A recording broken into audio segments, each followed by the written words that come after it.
शेतकऱ्याची अपेक्षा असते जास्त पैसे मिळाले पाहिजे, पण शेवटी देणारा कोण आहे? देणारं सरकार नाही, देणारा व्यापारी.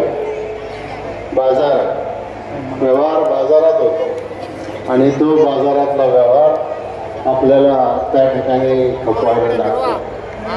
यावर्षी आपण आपल्या तालुक्यामध्ये ज्या संस्था काढल्या त्याच्यामध्ये सगळ्यात मोठी संस्था आपण कुठली काढली असेल तर भीमाशंकर सहकारी साखर कारखाना. आणि हा भीमाशंकर सहकारी साखर कारखाना काढताना अनेक अडचणी आल्या. त्या अडचणी आपण सोडवल्या. लोकांना वाटत नव्हतं हा कारखाना चालेल म्हणून, परंतु कारखाना सुरू झाला. आपल्याकडे ऊसच नव्हता आणि ऊस नव्हता त्यावेळेला शिवाजीराव आढळराव पाटील कारखान्याचे चेअरमन होते. ऊस आपण तिकडून आणलं नेवासेवरून आणि लांबून ऊस आणल्यामुळे आपल्याला वाहतूक जास्त द्यावी लागली आणि जास्त वाहतूक दिल्यामुळं कारखान्याला तोटा झाला. 2 वर्षात लांबून ऊस आणल्यामुळं तोटा झाला कारखान्याला 18 कोटी रुपयाचा. आणि मग त्यावेळेला मी ऊर्जा मंत्री होतो आणि मी ठरवलं नुसत्या ऊसावर आपला कारखाना टिकणार नाही, तर तिथं आपल्याला वीज निर्मिती केंद्र केलं पाहिजे. आणि वीज निर्मिती केंद्र केलं आणि 2 वर्षात 18 कोटी रुपयाचा तोटा भरून आपण त्याच्यामध्ये काढला. आता हे झालं, पण केलं कोणी? भाव कोण मारून घेते? अशा प्रकारच्या या अनेक गोष्टी आहेत. खोट्या गोष्टी एकदा समाजाला सांगितल्या की त्या खऱ्या वाटायला लागतात. मला कोणावर टीका करायला आवडत नाही, मला कोणाबद्दल चुकीचं बोलायला आवडत नाही, पण वस्तुस्थिती ही शेतकऱ्यांना माहिती असली पाहिजे. आज आपल्या कारखान्याने 3200 रुपये भाव दिला आणि 3200 रुपये भाव दिल्यानंतर सभेमध्ये सांगितलं नाही 3200 नाही, आम्हाला आणखी 3300 का 3400 पाहिजे. कारण का तर त्या माळेगाव सहकारी कारखान्याने 3600 भाव दिला. पण माळेगाव कारखाना काय करतो? सभासदांना FRP पेक्षा जास्त भाव देतो आणि ज्याचा गेटकेने बाहेरून ऊस येतो त्याला फक्त FRP इतका भाव देतो.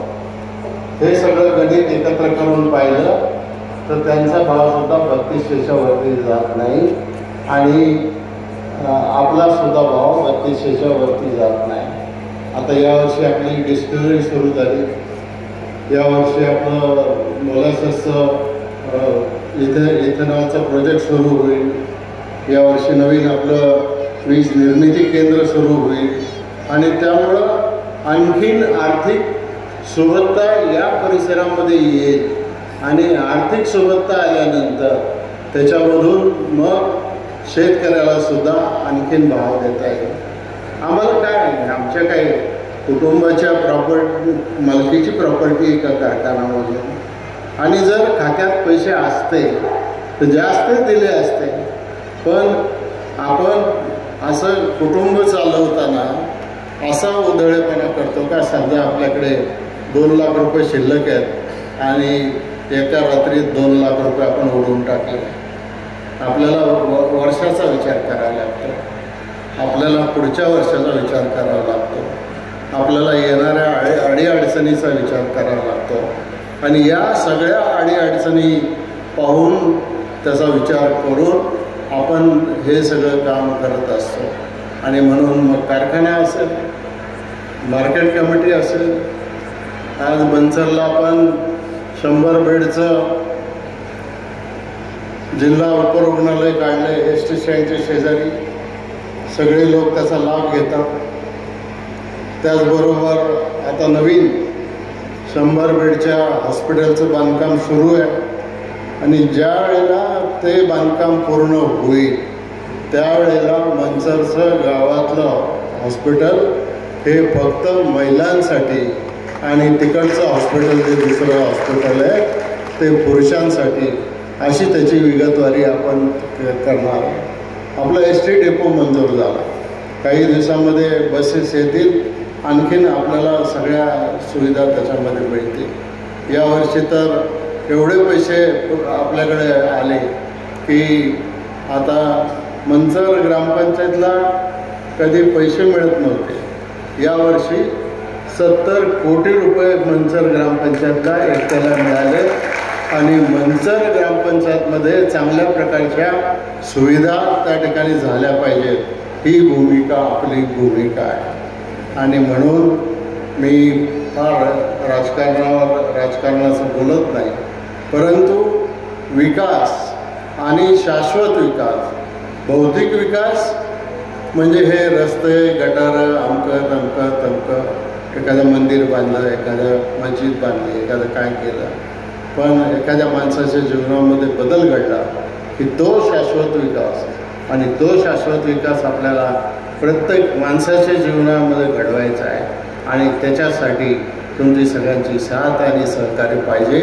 एवढंच हे मी या निमित्ताने सांगतो. तुम्हाला सगळ्यांना धन्यवाद देतो आणि आपली रजा घेतो. जय हिंद, जय महाराष्ट्र. धन्यवाद साहेब. यानंतर किसन विश्राम लोखंडे माजी संचालक भीमाशंकर सहकारी साखर कारखाना शेवटी सगळ्यांचा आभार मानतील.